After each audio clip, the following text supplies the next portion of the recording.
¿Qué ha sido eso? ¿Quién anda ahí? La verdad es que tú le tienes tomada la medida al Barça y quiero que me des la fórmula secreta.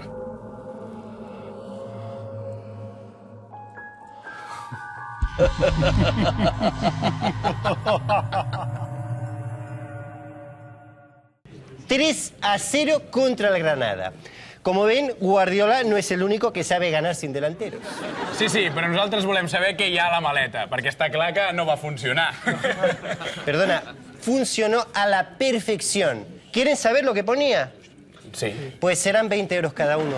Y lo siento, chicos, pero la economía del español está muy mal. Vinga, nois, 20 euros, va. Perfecto. ¿Qué son 20 euros para saber la fórmula secreta? Aquí lo tienen. Jugar amb Pepe al mig del camp i al Tinto Picarballo en defensa. Y el muy pelotudo se lo creyó. Però per què li va donar aquesta fórmula? Porque si llegamos a la final, prefiero enfrentarme al Barça que al Madrid. A Guardiola ya le tengo tomada la medida. Soy un genio. ¿Qué le vamos a hacer?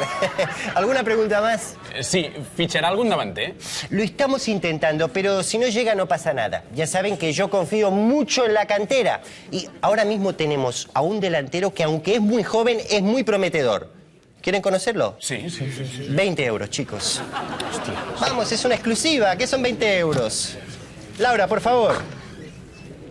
Aquí lo tienen.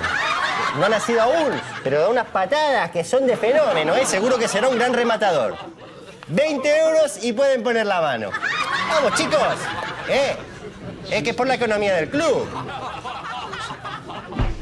Pero qué patadas que da. ¿Y cómo se va a llamar? ¿Pepe?